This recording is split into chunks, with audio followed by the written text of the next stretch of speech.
শিক্ষা দেওয়ার জন্য করতেই পারে এটাকে অন্যভাবে ঘুরিয়ে নেওয়া এটা ঠিক হবে। খোয়াই জেলার তুলাশিকরে যৌথ একটা নির্বাচনী সমাবেশের পরে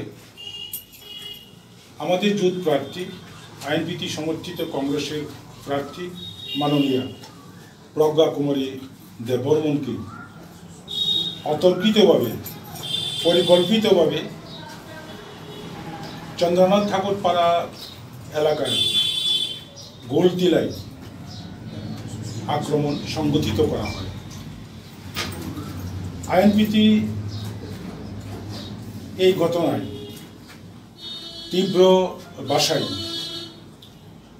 নিন্দা জানাচ্ছি এবং অবিলম্বে দোষীদের কঠোর শাস্তি প্রদানের জন্য আমরা পুলিশ প্রশাসনের কাছে আবেদন জানাচ্ছি। পাশাপাশি ওই দিনেই খবরটা অনেকটা ছাপিয়ে গেছে, ঠিক আমাদের প্রার্থী রাজকুমারী প্রজ্ঞা রানী দেববর্মনের উপর আক্রমণ করার সাথে সাথে একজনকে গ্রেপ্তার করা হয়েছে, ওনার এসকর্টের কর্মীরা। তারপরে আইএনপিটির একটা মিছিলে অংশগ্রহণকারী একটা গাড়ি আমাদের দলীয় পতাকা ছিল, এই গাড়িটাকেও আক্রমণ সংগঠিত করে 8 জনকে গুরুতর আহত করেছে এবং তাদেরকে খোয়াই হাসপাতালে নিয়ে গিয়ে চিকিৎসাও করা হয়েছে।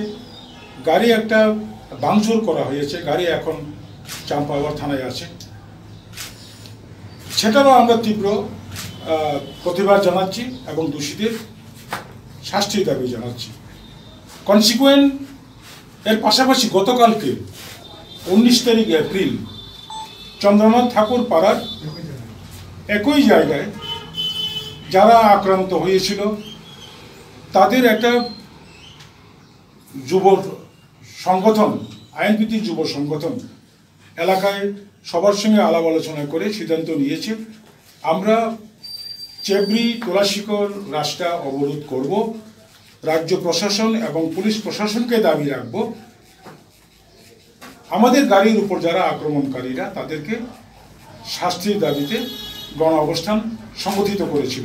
সকাল 6টা থেকে 8টা অবধি ভালোভাবেই গণ অবস্থা রাস্তা অবরোধ চলছিল এবং চাম্পাওয়ার থানার ভারপ্রাপ্ত পুলিশ অফিসার আন্দোলনকারীদের সঙ্গে আলাপ আলোচনা করে এমন একটা জায়গায় পৌঁছে গিয়েছিল যে মোটামুটি চাম্পাওয়ার থানার ভারপ্রাপ্ত পুলিশ অফিসার আন্দোলনকারীদের একটা আশ্বাস দিয়েছিল যে আমরা যেভাবে হোক দোষীদের গ্রেপ্তার করে শাস্তির ব্যবস্থা করব। In the mean time SDPO Khowai, নাম ঠিক আমি জানি না, এসডিপিও খোয়াই আসার সঙ্গে সঙ্গে জাস্ট একটা হাত দেখাইয়া আন্দোলনকারীদের উপর নির্বিচারে বিনা প্ররোচনায় কোনো রকম সাবধান করে নেয়, কোনো রকম তাদের সঙ্গে আলোচনায় বসার জন্য প্রস্তাব দেয় নাই, তাদের উপর একেবারে বেধড়ক মারপিট করেছে। মারপিট করে আন্দোলনকারীদের জোর জবরদস্তি করে থানায় নিয়ে গেছে। পূর্ব ত্রিপুরার প্রার্থী রাজকুমারী প্রজ্ঞা রানী দেববর্মন, মাননীয় মহারাজা রাজ্যের কংগ্রেসের সভাপতি, ওনার কিন্তু বোন, ভাই বোনের একটা সেন্টিমেন্ট, ভাই বোনের একটা আলাদা অনুভূতি জড়িয়ে থাকে। সেখানে হয়তো বা হিট অফ দ্য মুভমেন্টে কিছু একটা হইতে পারে,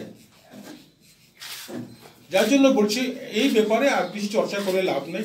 তবে এটাকে মানুষ বুঝতে হবে যে মহারাজা প্রদ্যোৎকিশোর দেববর্মন ব্রাদার অফ প্রজ্ঞা রানী দেববর্মন, সেখানে একটা আলাদা অনুভূতি থাকে, আমরা সবাই জানি। সেই অনুভূতির জন্য কি আইন হাতে নিতে পারে? এটা দেখুন, ওনার সহজ সরলভাবে উনি একজন রাজ্যের মহারাজা, আমরা অনেক সময় অভিভাবক হিসাবে, অনেক সময় গার্জেন হিসাবে সৎ সাহসে মানে সর্বক্ষেত্রে হয়তো বা শিক্ষা দেওয়ার জন্য এটা করতেই পারে এটাকে অন্যভাবে ঘুরিয়ে নেওয়া ওটা ঠিক হবে না। হয়তো বা শিক্ষা দেওয়ার জন্য এটা করতেই পারে এটাকে অন্যভাবে ঘুরিয়ে নেওয়া ওটা ঠিক হবে না।